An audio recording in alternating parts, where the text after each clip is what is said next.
Welcome back to the Narcissistic Abuse Recovery Podcast. I'm Lynn, your host, and I'm glad you're here today.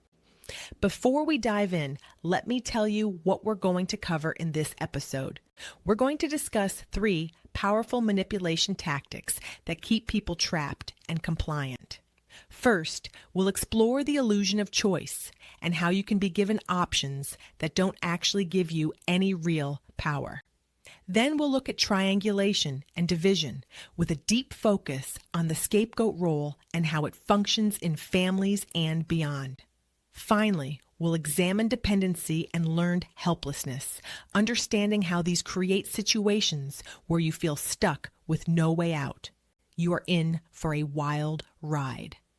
These 3 tactics work together. They reinforce each other, and once you understand them, you'll start recognizing them in places you never expected.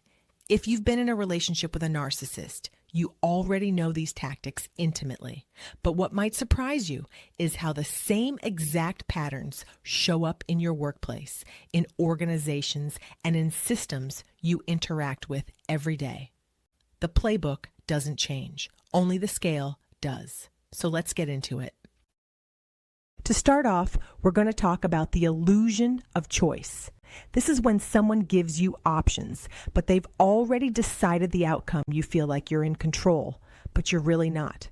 We'll see how narcissists do this in relationships, and then how it shows up at work, when you're shopping, and in everyday life. Think about the last time you made a decision that felt empowering. You weighed your options. You chose what seemed best. You felt like you had control, but did you really? Or were you just picking between options someone else had already selected for you? That's the illusion of choice. And it's one of the narcissist's most effective tools. Here's how it works in a relationship. The narcissist presents you with 2 options, and both of them serve their interests. Should we go to the Italian restaurant I like, or the steakhouse I also like? Should we spend the holidays with my family or just the 2 of us at home? Should we get married this year or next year? Notice what's happening here. You're being asked to choose. You feel like you're participating in the decision, but the real choices, the ones that would actually give you power, those aren't on the table. What if you wanted Chinese food? What if you wanted to spend holidays with your family? What if you're not sure you want to get married at all? Those options don't exist in the narcissist's world. They've already decided the range of acceptable choices. You just get to pick which version of their plan you prefer. And because you participated in choosing, you can't complain later. You picked the restaurant, you agreed to stay home for the holidays, you chose when to get married. So any unhappiness you feel must be your fault for choosing wrong, right? Wrong. The game was rigged from the start. Now let's talk about how this shows up in everyday life, in places you might not have considered. Think about your workplace. Maybe your company prides itself on flexibility. You can choose your projects. You can pick your schedule. You can even work from home some days. These feel like meaningful choices, don't they? But ask yourself this. Can you choose to work 30 hours a week instead of 50 and still keep your job? Can you choose whether your health insurance is tied to your employment? Can you choose to say no to unreasonable demands without consequences? Probably not. Those fundamental questions aren't up for discussion. You get to make surface-level choices about how you execute work that's already been decided for you. The illusion is autonomy. The reality is that the big decisions have already been made. Or think about shopping. You walk into a store and you're overwhelmed with options. 30 types of cereal, 50 brands of snacks, endless variety everywhere you look. This feels like abundance, like freedom of choice. But here's something interesting. When you actually research who owns all those brands, you discover that about 10 major companies control almost everything on those shelves. Different packaging, different marketing, same corporate owners. The illusion is competition and variety. The reality is concentrated power, presenting itself in multiple disguises. Your phone is another perfect example. You choose between different operating systems, different manufacturers, Different features, real differences exist between them. But can you choose a phone that doesn't track your location? Can you choose one that doesn't collect your data? Can you choose one where you truly own the device and can modify it however you want? Not really. You're choosing which company gets access to your information and attention, not whether to give that access at all. Do you see the pattern here? Real choices exist within a narrow range, but the fundamental structures, the ones that really matter, those have already been decided for you. That's how the illusion of choice works. It creates the appearance of consent and participation while maintaining control over the outcomes. Here's what makes this particularly effective. When things don't work out the way you hoped, you blame yourself for choosing wrong. You pick the wrong apartment, the wrong job, the wrong health insurance plan, the wrong phone. Next time, you'll choose better. But what if the problem isn't your choice? What if the problem is that all the real choices were kept off the menu? The narcissist does this brilliantly. You pick the restaurant, so you can't be upset about dinner. You agreed to their holiday plans, so you can't be mad about missing your family. You made the choice, so take responsibility for it. Never mind that the options you were actually given were manipulated from the start. Never mind that the choice you really wanted was never offered. You participated, so it must be your fault. Organizations and systems do the exact same thing. You chose this job. You chose to live here. You chose to buy that product, so stop complaining. And if you do point out that these aren't real choices, that the important decisions have been made for you, you're told you're negative, ungrateful, that you should be happy you have any choices at all, that other people have it worse. Sound familiar? It's the same thing the narcissist says when you point out that their version of compromise isn't actually compromise. So what do you do with this information? How do you navigate a world full of false choices? First, start recognizing the pattern. When you're presented with options, ask yourself what's not on the menu. What choices are being kept off the table? What's the range you're being given? And who benefits from that range being limited? Second, stop blaming yourself for outcomes that were determined by choices you never got to make. If all the options serve someone else's interests, the problem isn't your decision making. The problem is that you were never given real alternatives. Third, look for ways to create actual options outside the ones you're being offered. This might mean building cooperatives instead of working for corporations, creating mutual aid networks instead of relying on systems designed to exploit you, finding or building alternatives that give you genuine autonomy. And fourth, stop accepting the premise that the choices you're given are the only possible choices. They're not. They're just the only choices those in power want you to consider. Before we move on, let's recap what we've covered so far. The illusion of choice is when you're given options that make you feel like you have control, but the fundamental decisions have already been made for you. The narcissist uses this to keep you compliant while making you feel responsible for outcomes you didn't really choose. And this same tactic operates in workplaces, in consumer culture, and in systems you navigate every day. The key is recognizing when you're being given a menu of pre-approved options instead of genuine freedom to choose. If you're healing after narcissistic abuse, you already know recovery isn't linear. Some days your nervous system is in overdrive. Some days everything feels numb. And finding the right support shouldn't add to that overwhelm. We've put together resources that meet you where you are. Our Gumroad store offers pre-recorded somatic healing sessions so you can listen to it over and over again just when you need to, recovery workbooks to write down your thoughts as you process, and ebooks designed to bring information and healing to aid in the recovery and healing process. For deeper guidance, visit Forward Rising Academy, where we host an in-depth yet perfect beginner course on narcissistic abuse recovery for survivors rebuilding after toxic and manipulative relationships. And if you prefer articles, insights, and long-form content, you can find all of that on our main website, movingforwardafterabuse.com. All links are in the episode description and found on our website. Next, we're talking about the scapegoat.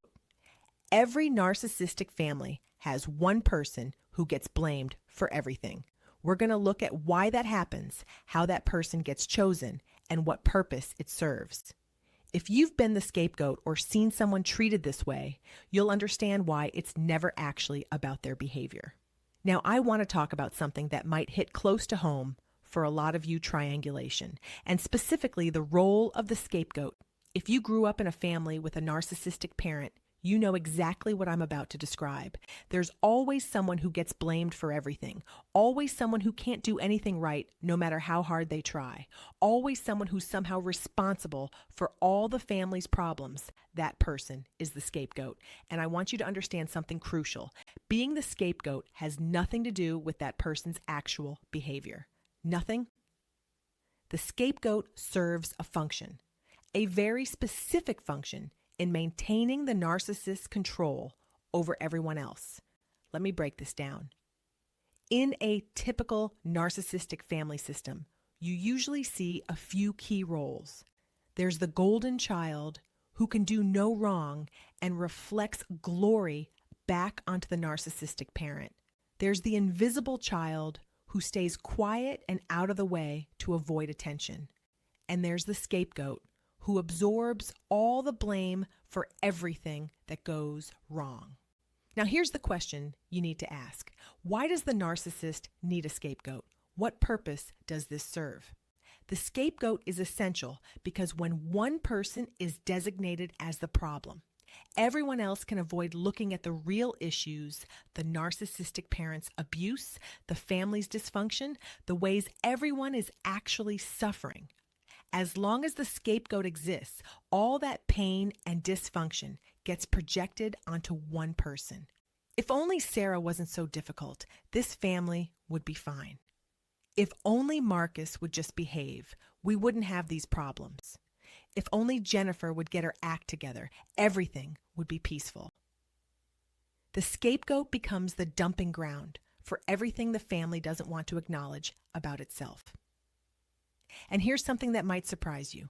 The scapegoat is often the healthiest person in the family, often the one who sees the dysfunction most clearly, often the one who speaks uncomfortable truths, often the one who refuses to pretend everything is fine when it's clearly not. That's exactly why they become the scapegoat. Their honesty threatens the family's entire system of denial. Think about it. If someone is pointing out that the emperor has no clothes, what's the easiest way to handle that? You don't address whether the emperor is actually naked. You make everyone focus on how rude and inappropriate the person pointing it out is being. The problem isn't what they're saying. The problem is that they're saying it at all. So that person becomes the problem. That person becomes the scapegoat. And everyone else learns a very clear lesson. If you speak uncomfortable truths, this is what happens to you. The golden child learns that love and approval are conditional on perfect compliance and making the narcissist look good. The invisible child learns that safety comes from being small and not making waves. And the scapegoat learns that no matter what they do, they'll be blamed anyway. Everyone is being controlled, but the mechanisms of control are different for each role, and the existence of the scapegoat is central to all of it. Because here's what is happening behind the scene. The golden child and the invisible child think, at least I'm not the scapegoat. So they don't question the system. They don't challenge the narcissist. They don't unite with the scapegoat to stand up to the abuse. Instead, they participate in the scapegoating. Maybe not actively, but through their silence, through their relief that it's not them, through their compliance to maintain their safer position. This is triangulation at its finest. The narcissist has positioned everyone against each other. Everyone is competing for approval or trying to avoid disapproval. No one is looking at the narcissist as the actual source of the problem. In the scapegoat, they often internalize the message. They start believing maybe they really are the problem. Maybe if they could just be better, do better, try harder, the family would be okay. But it's a lie. The family wasn't okay before the scapegoat did anything wrong. The dysfunction was already there. The scapegoat is just the designated repository for it. Now let's look at how this exact pattern shows up in other contexts. Every workplace has its scapegoat, that one employee or department that always gets blamed when things go wrong. Everyone else breathes a sigh of relief that it's not them. Everyone else works a little harder to prove they're not like that problem employee. And what does this accomplish? It keeps everyone focused on not becoming the scapegoat instead of questioning whether maybe management is the actual problem. Maybe the expectations are unrealistic. Maybe the culture is toxic. Maybe the resources are inadequate. But as long as there's a scapegoat to blame, those questions don't get asked. Have you ever worked somewhere like this, where there was one person everyone talked about, one person who was always in trouble, one person who could never seem to do anything right? Did it ever occur to you to wonder whether that person was actually the problem, or whether they were serving a function for everyone else? If today's episode resonated with you, you'll definitely want to check out episode 104, where we dive deep into triangulation, one of the most insidious manipulation tactics narcissists use to keep you off balance. We break down how abusers bring third parties into your relationship to create jealousy, competition, and confusion, all while maintaining control.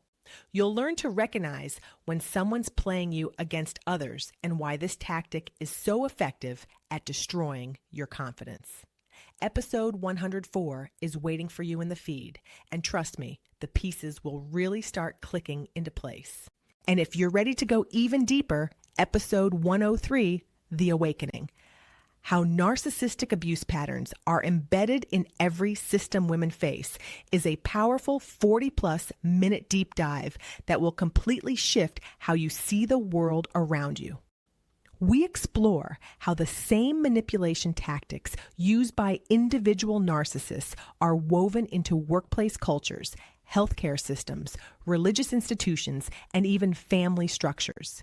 It's one of our longest episodes because this topic deserves the space.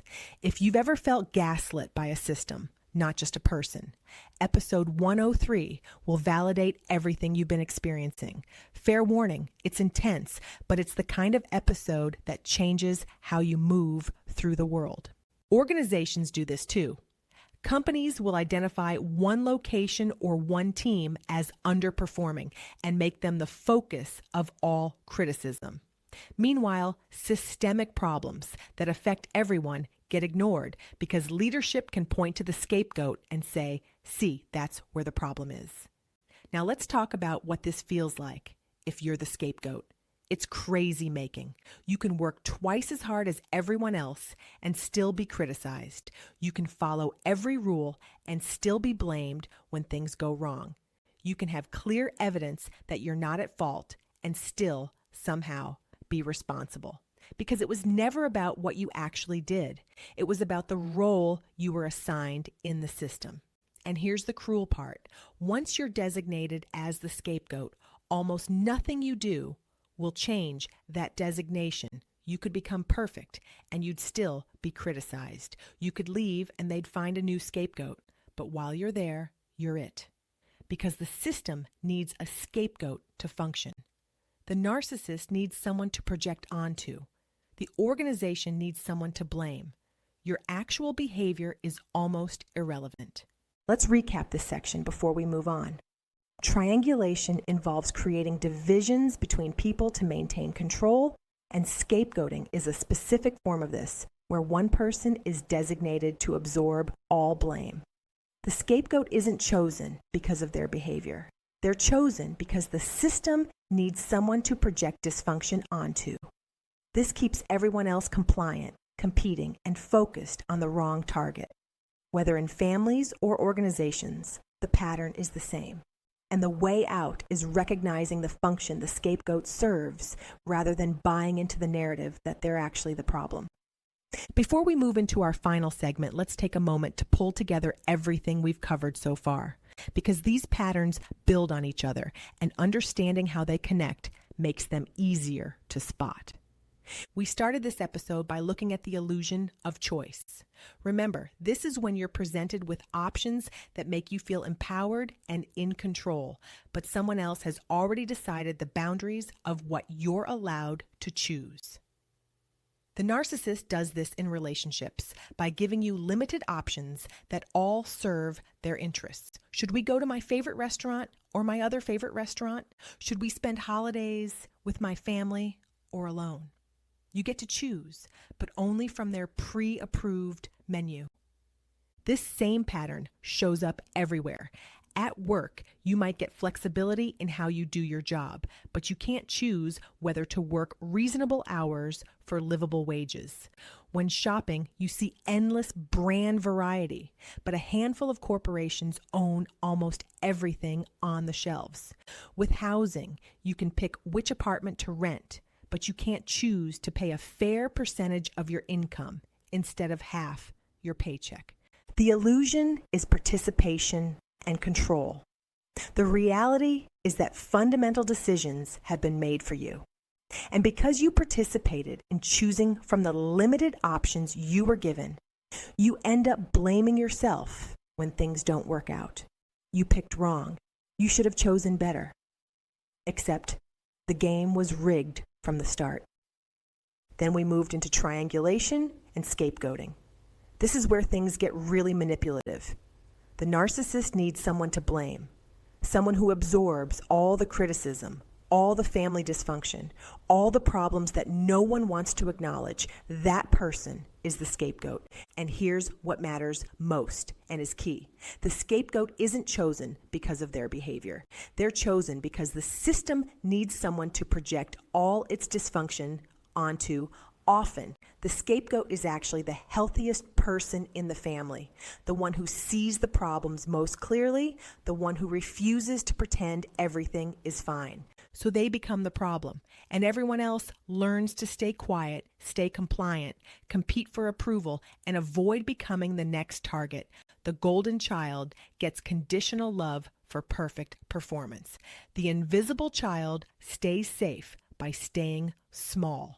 And the scapegoat gets blamed no matter what they do. This keeps everyone divided, everyone focused on the wrong target, everyone competing instead of connecting. No one looking at the narcissist as the actual source of the dysfunction. The same pattern exists in workplaces and organizations. There's always that one employee or department that gets blamed when things go wrong, and everyone else breathes easier because at least it's not them. At least they're safe. They work harder to prove they're different, they're better, they won't be the next scapegoat. Meanwhile, the real problems go unaddressed. Leadership issues, systemic failures, unrealistic expectations. As long as there's a scapegoat to blame, no one questions whether management is actually the issue. So where does that leave us? We've seen how false choices make you feel responsible for outcomes you didn't control. We've seen how scapegoating keeps people divided and blaming the wrong targets. Now we're going to look at what happens when you recognize these patterns but feel completely stuck. When you know something is wrong, but don't see any way out. That's what we're covering next. Dependency and learned helplessness. How the trap gets built and how you get conditioned to stop trying to escape it. Finally, we're covering dependency and learned helplessness. This is about getting trapped in a situation where you feel like you can't leave and then being conditioned to stop trying. We'll look at how this trap gets created and how to start finding your way out. Let me ask you a question. Have you ever stayed in a situation you knew was bad for you because you felt like you had no other choice? Maybe it was a relationship. Maybe it was a job. Maybe it was living somewhere you didn't want to be. You knew you were unhappy. You knew things needed to change, but you felt stuck. That feeling of being stuck, that sense that you have no options. That's not an accident. That's the result of two tactics working together, creating dependency and fostering learned helplessness. Let's talk about how this works.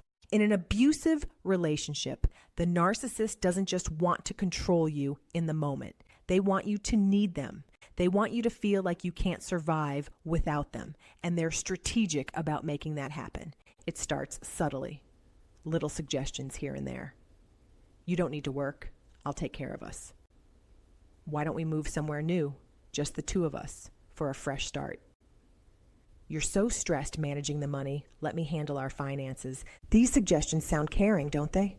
They sound like someone looking out for you, taking burdens off your shoulders, wanting to take care of you.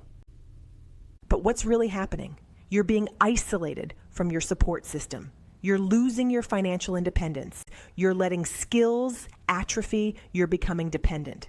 And here's the thing. This happens gradually enough that you don't notice until it's done. One day, you wake up and realize you haven't worked in years. You've lost touch with all your friends. You don't have access to money. You don't even know what the passwords are to your own accounts. By the time you recognize the relationship is abusive, the narcissist has successfully made you actually dependent on them. And that makes leaving feel impossible. This is deliberate. This is strategic. This is how control becomes unbreakable. Now let's talk about how the exact same pattern operates in other areas of life. Think about healthcare tied to employment. In the United States, most people get health insurance through their jobs, which means what happens if you want to leave a toxic workplace? You lose your health care right when you're probably most stressed and might actually need it. Can you afford to be without insurance? Can you afford to pay for COBRA, which costs as much as rent for most people? Can you risk a gap in coverage if you or your family members have ongoing health needs? Probably not. So you stay in the job that's burning you out, that's underpaying you, that's maybe even harming you, because you need the health care. That's manufactured dependency. That's a system designed to keep you trapped. Or think about student loans. You're told from a young age that you need a college degree to have any chance at a decent life. So you take on debt, tens of thousands of dollars, sometimes hundreds of thousands. Debt that follows you for decades. Debt that you can't escape even through bankruptcy. Now you have to work. You have to take whatever job will pay enough to make your loan payments. You can't take time off. You can't pursue creative work that doesn't pay well. You can't start a risky business. You can't do anything that might interrupt your ability to make those monthly payments. You're trapped by debt. And that dependency keeps you compliant, keeps you working, keeps you from having real choices about how to live your life. Housing works the same way, doesn't it? Rent keeps going up. Home prices have skyrocketed beyond what most people can afford. You can't save for a down payment because rent takes half your income.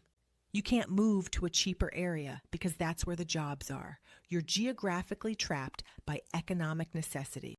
Do you see the pattern? These aren't accidents. These are systems designed to create dependency, to limit your options, to make you need things you can't easily walk away from. Just like the narcissist makes you dependent on them, these systems make you dependent on them. And just like the narcissist, they tell you you're free while actively limiting your freedom. You can leave your job anytime.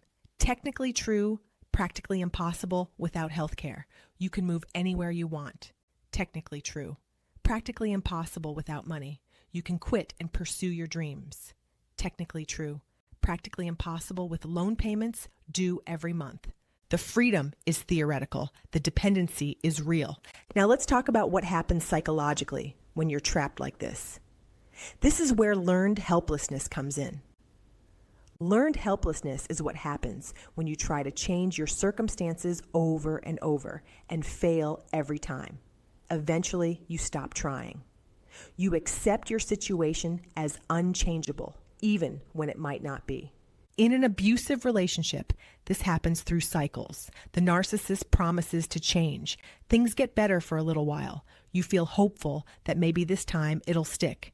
Then the abuse comes back. You try to set boundaries, they're ignored or punished. You try to leave. You can't because of all that dependency they've built. You try everything you can think of to make things better. Nothing works. Eventually, you stop believing change is possible. You accept this is just how it is. You stop fighting. You stop trying. That's learned helplessness. And it serves the narcissist perfectly because now you're not just trapped by external circumstances. You're trapped by your own belief that nothing can change. Society creates this same pattern on a massive scale.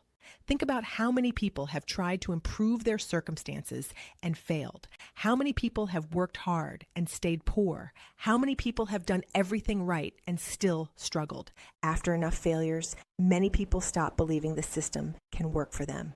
They stop trying to get ahead because every time they do, something knocks them back down. An unexpected expense, a medical emergency, a car breaking down, a job loss.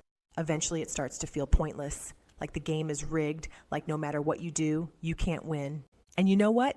That feeling is often accurate. The game is rigged. The system is designed to benefit those who already have resources and keep everyone else struggling. But here's what happens.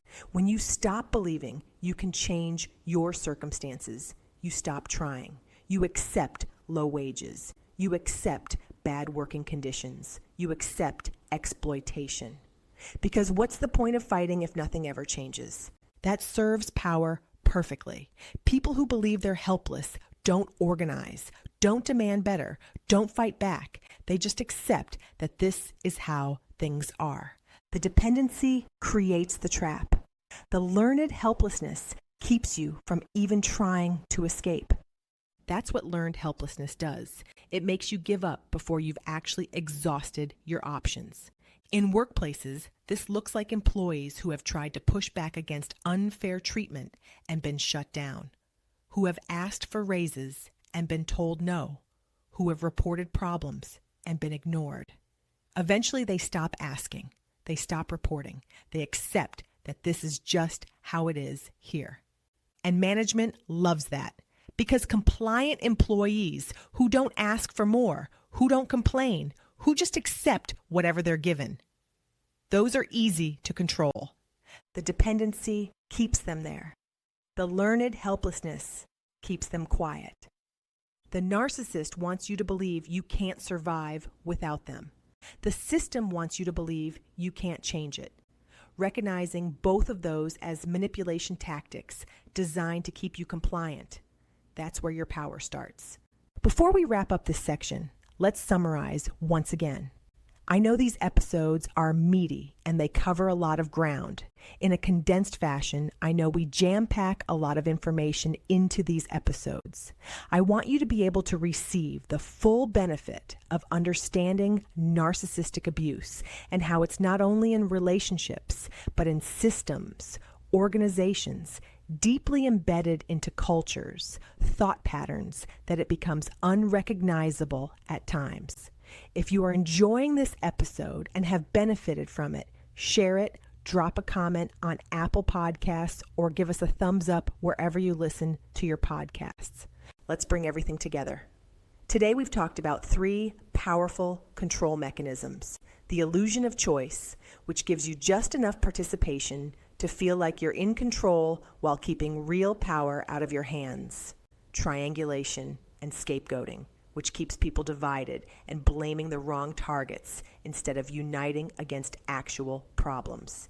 And dependency plus learned helplessness, which creates real traps and then convinces you those traps are inescapable. These tactics work together, don't they? The illusion of choice makes you feel responsible for outcomes you didn't really control.